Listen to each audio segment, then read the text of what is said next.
1.5 साल के अंतराल के बाद करतारपुर साहिब कॉरिडोर अब फिर से खुल गया है। साथियों, गुरु नानक जी ने कहा है, बीच दुनिया सेवी कमाइए त दरगिह बेसन पाइए। यानी संसार में सेवा का मार्ग अपनाने से ही जीवन सफल होता है। हमारी सरकार इसी सेवा भावना के साथ देशवासियों का जीवन आसान बनाने में जुटी है। न जाने कितनी पीढ़ियां जिन सपनों को सच होते देखना चाहती थी, भारत आज उन सपनों को पूरा करने का भरपूर प्रयास कर रहा है।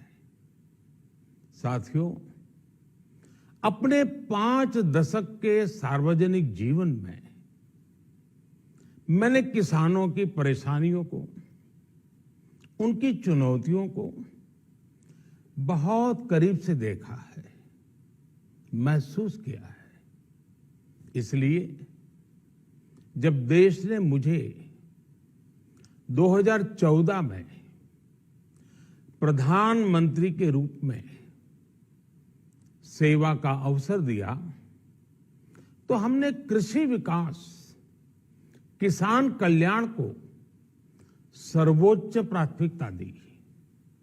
साथियों, इस सच्चाई से बहुत लोग अनजान हैं कि देश के 100 में से 80 किसान छोटे किसान हैं। उनके पास 2 हेक्टेयर से भी कम जमीन है। आप कल्पना कर सकते हैं, इन छोटे किसानों की संख्या 10 करोड़ से भी ज्यादा है। उनकी पूरी जिंदगी का आधार यही छोटी सी जमीन का टुकड़ा है। यही उनकी जिंदगी होती है। और इस छोटी सी जमीन के सहारे ही वो अपना और अपने परिवार का गुजारा करते हैं। पीढ़ी दर पीढ़ी परिवारों में होने वाला बंटवारा इस जमीन को और छोटा कर रहा है। इसलिए देश के छोटे किसानों की चुनौतियों को दूर करने के लिए हमने बीज, बीमा, बाजार और बचत, इन सभी पर चौतरफा काम किया। सरकार ने अच्छी क्वालिटी के बीज के साथ ही किसानों को neem coated urea, soil health card, micro irrigation जैसी सुविधाओं से भी जोड़ा। हमने 22 करोड़ सॉइल हेल्थ कार्ड किसानों को दिए और इस वैज्ञानिक अभियान के कारण एग्रीकल्चर प्रोडक्शन भी बढ़ा। साथियों, हमने फसल बीमा योजना को अधिक प्रभावी बनाया। उसके दायरे में ज्यादा किसानों को लाए। आपदा के समय ज्यादा से ज्यादा किसानों को आसानी से मुआवजा मिल सके, इसके लिए भी पुराने नियम बदले। इस वजह से बीते 4 साल में 1 लाख करोड़ रुपए से अधिक का मुआवजा हमारे किसान भाई बहनों को मिला है। हम छोटे किसानों और खेत में काम करने वाले श्रमिकों तक बीमा और पेंशन की सुविधाओं को भी ले आए। छोटे किसानों की जरूरतों को पूरा करने के लिए सीधे उनके बैंक खातों में 1,62,000 करोड़ रुपए ट्रांसफर किए, सीधे उनके खाते में। साथियों, किसानों को उनकी मेहनत के बदले उपज की सही कीमत मिले, इसके लिए भी अनेक कदम उठाए गए। देश ने अपने रूरल मार्केट इंफ्रास्ट्रक्चर को मजबूत किया। हमने एमएसपी तो बढ़ाई ही, साथ ही साथ रिकॉर्ड सरकारी खरीद केंद्र भी बनाए। हमारी सरकार द्वारा की गई उपज की खरीद ने पिछले कई दशकों के रिकॉर्ड तोड़ दिए हैं। देश की 1,000 से ज्यादा मंडियों को ई नाम योजना से जोड़कर हमने किसानों को कहीं पर भी अपनी उपज बेचने का एक प्लेटफॉर्म दिया और इसके साथ ही देश भर की कृषि मंडियों के आधुनिकीकरण पर भी हमने करोड़ों रुपए खर्च किए। साथियों, आज केंद्र सरकार का कृषि बजट पहले के मुकाबले 5 गुना बढ़ गया है। हर वर्ष 1.25 लाख करोड़ रुपए से अधिक कृषि पर खर्च किए जा रहे हैं। 1 लाख करोड़ रुपए के एग्रीकल्चर इंफ्रास्ट्रक्चर फंड के माध्यम से गांव और खेत के नजदीक भंडारण, इसकी व्यवस्था, कृषि उपकरण जैसी अनेक सुविधाओं का विस्तार, ये सारी बातें तेजी से हो रही है। छोटे किसानों की ताकत बढ़ाने के लिए 10,000 एफपीओ किसान उत्पादक संगठन बनाने का अभियान भी जारी है। इस पर भी करीब 7,000 करोड़ रुपए खर्च किए जा रहे हैं। माइक्रो इरिगेशन फंड के आवंटन को भी 2 गुना करके 10,000 करोड़ रुपए कर दिया गया है। हमने क्रॉप लोन भी 2 गुना कर दिया, तो इस वर्ष 16 लाख करोड़ रुपए हो जाएगा। अब पशुपालकों को मछली पालन से जुड़े हमारे किसानों को भी किसान क्रेडिट कार्ड का लाभ मिलना शुरू हो गया है। यानी हमारी सरकार किसानों के हित में हर संभव कदम उठा रही है, लगातार एक के बाद एक नए कदम उठाती जा रही है। किसानों की आर्थिक स्थिति सुधरे, उनकी सामाजिक स्थिति मजबूत हो, इसके लिए पूरी ईमानदारी से काम कर रही है। साथियों, किसानों की स्थिति को सुधारने की इसी महाअभियान में देश में 3 कृषि कानून लाए गए थे। मकसद ये था कि देश के किसानों को, खासकर छोटे किसानों को और ताकत मिले, उन्हें अपनी उपज की सही कीमत और उपज बेचने के लिए ज्यादा से ज्यादा विकल्प मिले। बरसों से ये मांग देश के किसान, देश के कृषि विशेषज्ञ, देश के कृषि अर्थशास्त्री, देश के किसान संगठन लगातार कर रहे थे।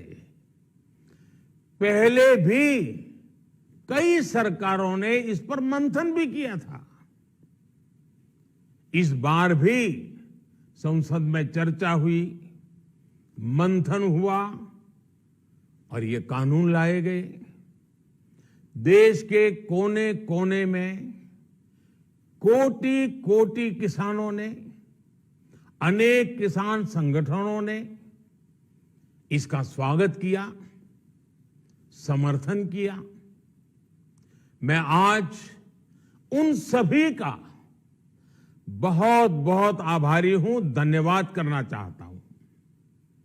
साथियों, हमारी सरकार किसानों के कल्याण के लिए, खासकर छोटे किसानों के कल्याण के लिए, देश के कृषि जगत के हित में, देश के हित में, गांव गरीब के उज्जवल भविष्य के लिए पूरी सत्यनिष्ठा से, किसानों के प्रति पूर्ण समर्पण भाव से,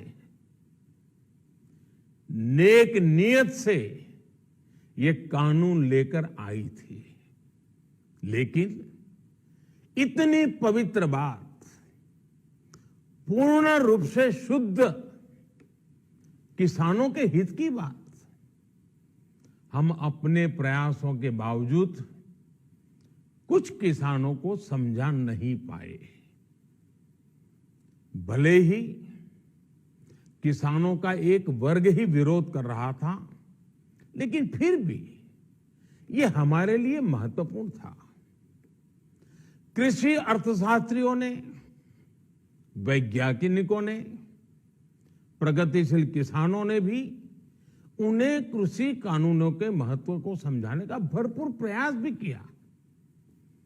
हम पूरी विनम्रता से, खुले मन से उन्हें समझाते रहे। अनेक माध्यमों से व्यक्तिगत और सामूहिक बातचीत भी लगातार होती रही। हमने किसानों की बातों को, उनके तर्क को समझने में भी कोई कोर कसर बाकी नहीं छोड़ी।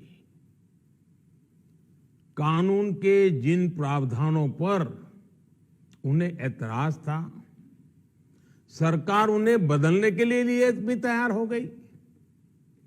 2 साल तक हमने इन कानूनों को सस्पेंड करने का भी प्रस्ताव दिया। इसी दौरान ये विषय माननीय सर्वोच्च न्यायालय के पास भी चला गया। ये सारी बातें देश के सामने है, इसलिए मैं इनके अधिक विस्तार में नहीं जाऊंगा। साथियों, मैं आज देशवासियों से क्षमा मांगते हुए सच्चे मन से और पवित्र हृदय से कहना चाहता हूं कि शायद हमारी तपस्या में ही कोई कमी रही होगी, जिसके कारण दिए के प्रकाश जैसा सत्य कुछ किसान भाइयों को हम समझा नहीं पाए। आज गुरु नानक देव जी का पवित्र प्रकाश पर्व है। ये समय किसी को भी दोष देने का नहीं है। आज मैं आपको, पूरे देश को ये बताने आया हूं कि हमने 3 कृषि कानूनों को वापस लेने का, रिपील करने का निर्णय लिया है। इस महीने के अंत में शुरू होने जा रहे संसद सत्र में, इसी महीने में, हम 3 कृषि कानूनों को रिपील करने की संवैधानिक प्रक्रिया को पूरा कर देंगे। साथियों, मैं आज अपने सभी आंदोलनरत किसान साथियों से आग्रह कर रहा हूं, आज गुरु पर्व का पवित्र दिन है। अब आप अपने अपने घर लौटे, अपने खेत में लौटे, अपने परिवार के बीच लौटे। आइए एक नई शुरुआत करते हैं, नए सिरे से आगे बढ़ते हैं। साथियों, आज ही सरकार ने कृषि क्षेत्र से जुड़ा एक और अहम फैसला लिया है। 0 बजट खेती यानी प्राकृतिक खेती को बढ़ावा देने के लिए, देश की बदलती आवश्यकताओं को ध्यान में रखकर क्रॉप पैटर्न को वैज्ञानिक तरीके से बदलने के लिए एमएसपी को और अधिक प्रभावी और पारदर्शी बनाने के लिए ऐसे सभी विषयों पर भविष्य को ध्यान में रखते हुए निर्णय लेने के लिए एक कमेटी का गठन किया जाएगा। इस कमेटी में केंद्र सरकार, राज्य सरकारों के प्रतिनिधि होंगे, किसान होंगे, कृषि वैज्ञानिक होंगे, कृषि अर्थशास्त्री होंगे। साथियों, हमारी सरकार किसानों के हित में काम करती रही है और आगे भी करती रहेगी। मैं गुरु गोविंद सिंह जी की भावना में